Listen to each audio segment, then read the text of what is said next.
Api melalap puluhan bangunan semi permanen dari 2 RW di kawasan Jalan Makaliwe, Grogol, Petamburan, Jakarta Barat. Petugas bahu-membahu mengendalikan kobaran api agar tidak merembet ke bangunan lainnya. Total ada 23 unit mobil damkar yang diterjunkan ke lokasi. Bahkan akibat kebakaran ini menyebabkan perjalanan kereta komuter lain terganggu. Sejumlah calon penumpang komuter lain pun harus mencari transportasi lain saat mengetahui perjalanan kereta di stasiun Grogol mengalami gangguan. Banyaknya bahan mudah terbakar serta rapatnya hunian warga membuat api dengan cepat merambat dari satu bangunan ke bangunan lain. Menurut warga, kebakaran terjadi saat warga tengah menikmati buka puasa dan seketika kobaran api membakar permukiman warga. Dari Jakarta, Miftahul Gani, iNews melaporkan.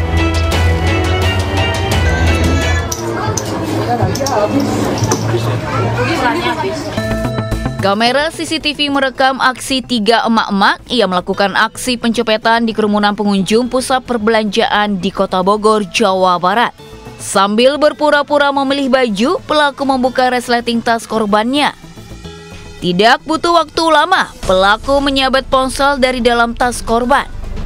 Tak berselang lama, polisi mengamankan 3 pelaku dari rumah kontrakannya. Ketiga pelaku biasa beraksi berkelompok dengan modus berbagi peran untuk mengalihkan perhatian korban. Sementara dari hasil pemeriksaan, para pelaku ternyata kerap beraksi di berbagai daerah di wilayah Indonesia hingga ke Malaysia dan Singapura. Saat ini ketiga emak-emak masih menjalani pemeriksaan di Polresta Bogor Kota dan dijerat hukum 5 tahun penjara. Dari Bogor, Jawa Barat, Andi Firmansyah, iNews melaporkan.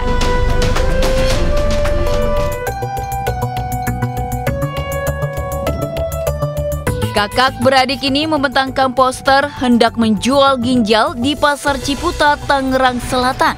Farel Mahardika Putra dan Naya Karifano Atala nekat menjajakan ginjalnya guna membebaskan sang ibu yang ditahan di Mapolres Tangerang Selatan karena tuduhan pencurian dan penggelapan. Sontak aksi kakak adik ini pun viral hingga polisi menangguhkan penahanannya. Namun status sang ibu SYF masih sebagai tersangka dan masih menjalani wajib lapor. Meski demikian, salah satu anak tersangka menyatakan terima kasih atas penangguhan penahanan. Sementara itu, polisi mengatakan pihak terlapor maupun pelapor masih ada hubungan keluarga dan saat ini sudah memutuskan untuk berdamai. Dari Tangerang Selatan, Banten, Nunung Purnomo, iNews melaporkan. Pemirsa, seorang pria nekat curi truk kontainer dengan dalih butuh uang untuk lebaran di Cianjur, Jawa Barat. Sementara di Kulon Progo, Yogyakarta, komplotan perampok yang sangat meresahkan dibekuk. Dapat pelaku pencurian. Aparat Satreskrim Polres Purwakarta meringkus pencuri truk kontainer di lampu merah perempatan Sadang, Purwakarta Selasa dini hari. Pelaku berinisial DR sempat kabur meninggalkan truk yang dicuri. Keberadaan pelaku diketahui saat petugas menerima laporan dari Polsek Ciranjang yang menyampaikan ada pencurian truk. Berdasarkan pelacakan GPS, pelaku mengarah ke Purwakarta.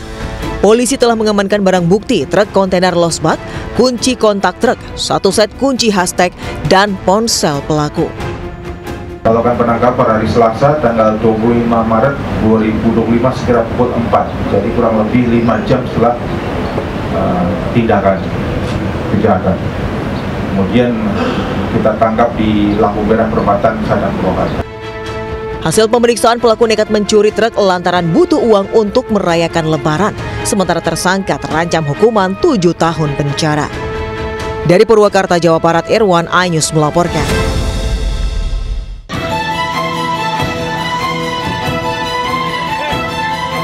Tim Buser Polres Kulon Progo menangkap 5 pelaku pencurian dengan kekerasan yang kerap beraksi di wilayah Yogyakarta. 2 pelaku, S dan T, ditangkap di stasiun Lempuyangan. Sementara 3 pelaku, SP, S, dan AKS, ditangkap di Terminal Jombor.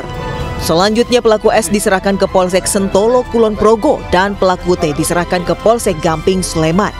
Terungkapnya aksi komplotan ini berawal dari laporan pencurian di gudang sebuah perusahaan di Wates. Para pelaku menggasak isi brankas dan peralatan elektronik dengan total kerugian mencapai sekitar 185 juta. Uang hasil curian kemudian dibagi-bagi per orang sebesar 40 juta rupiah yang digunakan untuk judi online dan foya-foya. Petugas keamanan jaga malam masuk ke pintu gerbang gudang. Dia mendapat pintu gerbang dalam keadaan terbuka dan rusak. Kemudian menurut keterangan admin keuangan gudang bahwa pelaku telah masuk dan merusak pintu kasir, mengambil berangkas dan barang-barang lain. Kini para pelaku masih menjalani pemeriksaan di Mapolres Kulon Progo. Dari Kabupaten Kulon Progo, Yogyakarta, Budi Utomo, iNews melaporkan. Pemirsa, seorang pemuda ditangkap polisi karena melecehkan siswi SMP yang dikenalnya melalui aplikasi online. Ironisnya, aksi bejat pelaku ini dilakukan di rumah korban saat ditinggal kerja orang tuanya.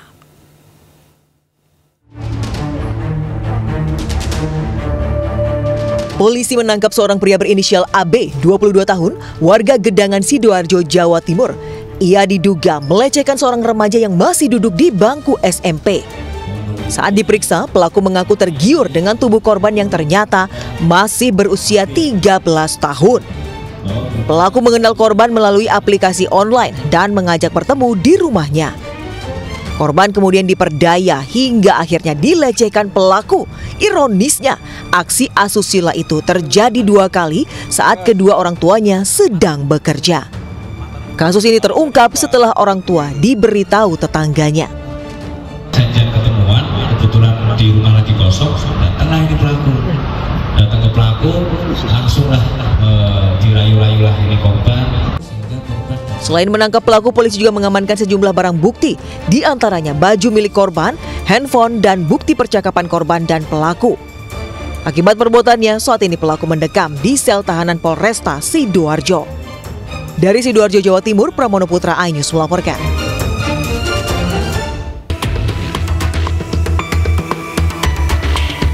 Dua terdakwa yang divonis penjara seumur hidup, yakni Kelasi Kepala Bambang Apriatmojo selaku terdakwa 1 dan Sertu Akbar Adli selaku terdakwa 2. Keduanya dinyatakan bersalah melakukan pembunuhan berencana terhadap Ilyas Abdurrahman serta melukai korban Ramli.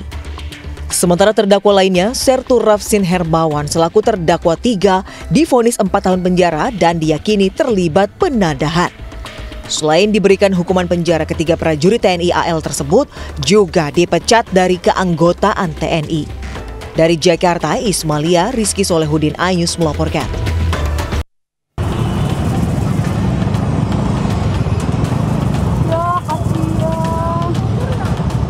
Kobaran api meludeskan seluruh bodi sepeda motor di Jalan Akses UI, Kota Depok, Jawa Barat.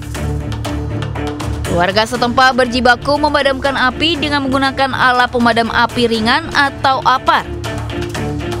Awalnya diduga mengalami kebocoran pada tangki bensin. Si pemilik motor panik langsung memberhentikan laju motornya. Namun percikan api kian membesar dan menjalar ke kabel listrik yang berada di lokasi. Api berhasil dipadamkan 30 menit kemudian. Tidak ada korban jiwa dalam peristiwa ini, namun sempat membuat arus lalu lintas mengalami kemacetan. Tidak ada korban jiwa dalam peristiwa ini, namun sempat membuat arus lalu lintas mengalami kemacetan. Dari Depok, Jawa Barat, Iyung Rizky, iNews melaporkan. Pemirsa, upaya penyelundupan sabu-sabu dan pil ekstasi senilai lebih dari 200 juta rupiah digagalkan petugas rutan kelas 1 Salemba, Jakarta Pusat. Sementara dari Sidoarjo, Jawa Timur, Pak Sutri ditangkap polisi karena mengedarkan uang palsu di sebuah toko.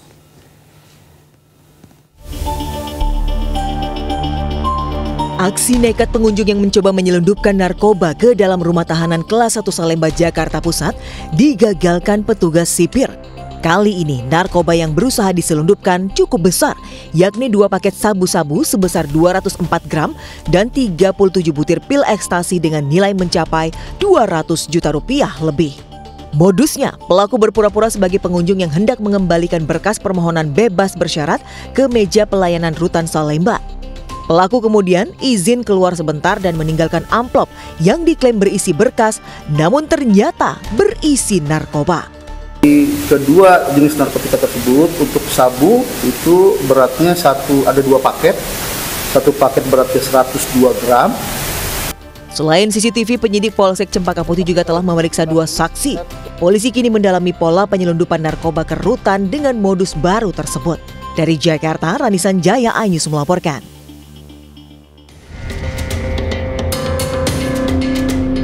Terdesak kebutuhan ekonomi untuk membayar hutang dan membeli kebutuhan lebaran, sepasang suami istri berinisial S dan AY, warga Banggil Pasuruan, nekat berbelanja menggunakan uang palsu. Pelaku ditangkap polisi berkat laporan seorang karyawan toko yang curiga terhadap uang 100 ribuan yang dibayarkan pelaku untuk membayar angsuran kredit bank melalui toko tersebut. Hasil pengembangan, polisi juga menangkap 2 pelaku lainnya, TC dan SB, yang diduga menjual uang palsu ke pasutri tersebut. Pegawai toko ini mencurigai dengan adanya pembayaran 6 lembar uang kertas pecahan 100 ribu. Kemudian setelah karyawan ini menduga ataupun mencurigai, melaporkan ke Polsek Porong.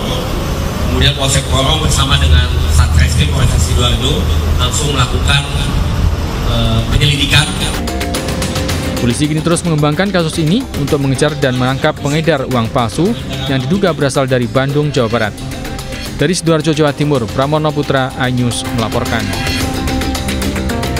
Pemirsa, antrian pemudik motor mulai memadati Pelabuhan Ciwandan, Cilegon, Banten. Sementara itu kendaraan pribadi memadati Pelabuhan Merak.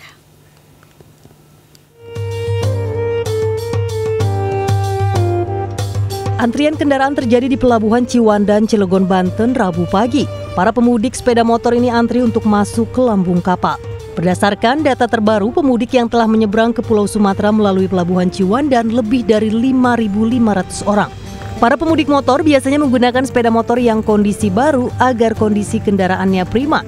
Namun ada juga pemudik yang menggunakan sepeda motor tua meski menempuh jarak ratusan kilometer.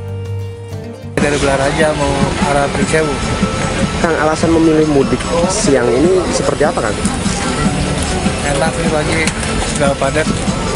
Kalau malam padat malam. Jadi menghindari desak-desakan ya? Iya, menghindari desak-desakan. Kan kalau siang panas, biasanya kan ke Sumatera malam, Kang. Ini gimana? Enak sih pagi. Enakan pagi ya? Sementara sekitar 46.000 orang sudah menyeberang melalui Pelabuhan Merak menuju Bakauheni. Jumlah kendaraan yang diseberangkan sudah mencapai 8.000 unit. Mengantisipasi kepadatan, ASDP memfokuskan Pelabuhan Merak sebagai penyeberangan kendaraan pribadi. Sementara kendaraan motor dan truk melalui Pelabuhan Ciwandan dan Bandar Bakaucaya. Pihak ASDP memprediksi puncak arus mudik terjadi 3 hari jelang Hari Raya. Tim Liputan iNews melaporkan. 6 hari jelang Lebaran, volume kendaraan di rest area kilometer 57 Tol Cikampek terpantau normal. Total kendaraan yang keluar masuk masih di bawah 20.000 kendaraan per harinya. Kendaraan yang melintas di tol kilometer 57 mengalami lonjakan pengunjung, terutama jelang Lebaran. Rest area di kilometer 57 juga kerap jadi pilihan pemudik untuk beristirahat. Sejak Selasa kemarin, kilometer 57 sudah terpantau ramai oleh para pemudik yang akan melanjutkan perjalanannya menuju arah Trans Jawa. Sejauh ini rest area kilometer 57 baru mengalami lonjakan kendaraan sebesar 20% dibandingkan hari-hari biasanya. Total kendaraan yang keluar masuk masih di bawah 20.000 kendaraan per harinya dan diprediksi kenaikan signifikan akan terjadi pada 3 hari jelang Lebaran, yakni Jumat 28 Maret 2025.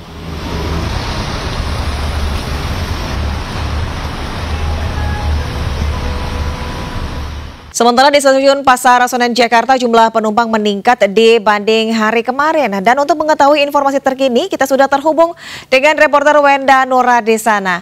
Wenda, apakah masih terjadi lonjakan penumpang di stasiun Pasar Senen, Wenda? Ya, halo, selamat pagi menjelang siang Deswita dan juga pemirsa. Situasi terkini saat ini di stasiun Pasar Senen memang sudah mulai cukup diramaikan dan cukup padat oleh para penumpang yang akan berangkat ke kampung halamannya masing-masing. Dan sebetulnya keramaian keramaian ini sudah mengalami peningkatan yang cukup signifikan jika dibandingkan dengan 2 hari yang lalu. Dan kenaikan yang cukup signifikan ini tentunya dikarenakan ada tambahan perjalanan kereta. Jika sebelumnya ini ada sebanyak 38 perjalanan kereta api, namun per hari ini ada tambahan yang akan berangkat dari stasiun Pasar Senen ini ada sebanyak 42 perjalanan kereta api jarak jauh. Dan sementara itu dari PT KAI sendiri sudah menetapkan masa angkutan lebaran ini di tanggal 21 Maret hingga tanggal 11 April 2025 mendatang.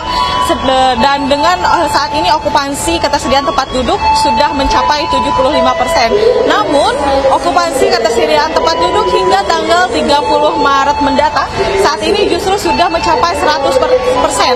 Artinya ketersediaan tempat duduk ini mungkin bisa saja masih tersedia, namun sangat tipis sekali, Deswita dan juga pemirsa. Dan selain itu dari PT KAI juga ini terus menghimbau untuk para calon penumpang yang akan berangkat dari stasiun Pasar Senen atau dari daerah operasi 1 KAI untuk tiba lebih awal, yakni minimal 60 menit sebelum jadwal keberangkatan. Namun untuk Anda pemirsa yang akan berangkat khususnya dari stasiun Pasar Senen tidak perlu khawatir karena yang punya anak tidak perlu khawatir karena di stasiun Pasar Senen ini juga sudah disediakan tempat bermain anak sehingga anak-anak ini bisa menunggu dengan nyaman. Selain itu dari pihak KAI juga terus menghimbau untuk para pemudik untuk tidak membawa barang bawaan tidak terlalu banyak. Hal ini tentunya untuk mempermudah menaiki kereta agar perjalanan Anda aman, nyaman, dan selamat sampai tujuan. Sementara demikian, Deswita.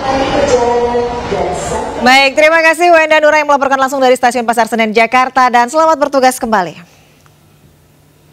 Kita ke informasi selanjutnya, pemirsa. Salah seorang perajin kaligrafi di Banjarnegara, Jawa Tengah mendapat berkah jelang Lebaran. Kaligrafi yang dibuatnya cukup unik dan cantik karena menggunakan lem tembak. Bagaimana keunikannya? Berikut liputannya.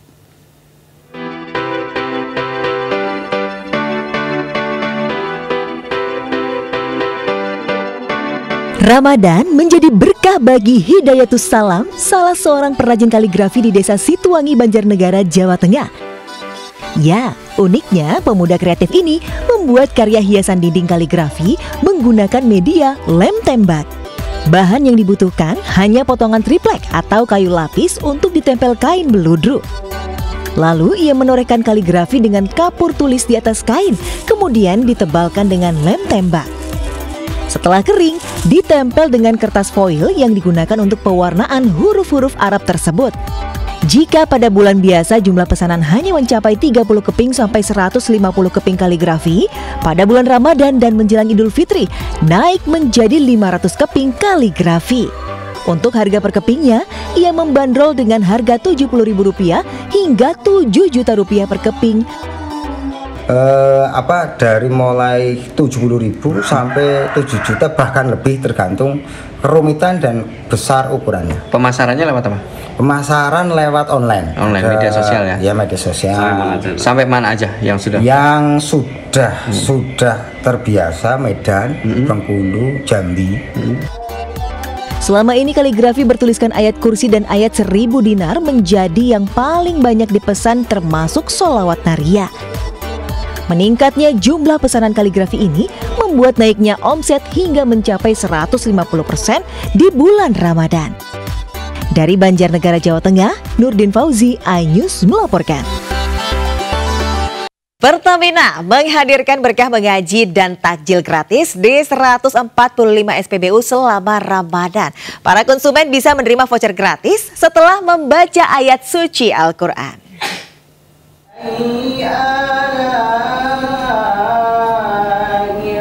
Usai menunaikan ibadah sholat asar di SPBU 34-153-17 di Ciater, Tangerang Selatan, Banten, sejumlah konsumen langsung membaca ayat suci Al-Quran. Bacaan ayat suci Al-Quran ini merupakan program berkah mengaji surat pilihan yang diadakan Pertamina Patra Niaga. Usai membacakan ayat suci Al-Quran, para konsumen mendapat voucher bensin secara gratis senilai Rp25.000 melalui aplikasi My Pertamina. Program rutin tahunan selama bulan Ramadan ini digelar di 145 SPBU se-Indonesia mulai pukul 3 sore hingga jam 5 sore waktu setempat. Acaranya sederhana, kita undang masyarakat yang kebetulan mampir ke SPBU untuk mengaji beberapa surat pilihan gitu ya, seperti Ar-Rahman, Al-Waqiah, Al-Mulk, Yasin gitu ya. Dengan adanya e-voucher ini dapat mengefisiensi kantung saya gitu, jadi lebih terjaga. Selain berkah mengaji surat pilihan, juga diberikan takjil gratis menjelang waktu berbuka puasa kepada konsumen di setiap SPBU Pertamina.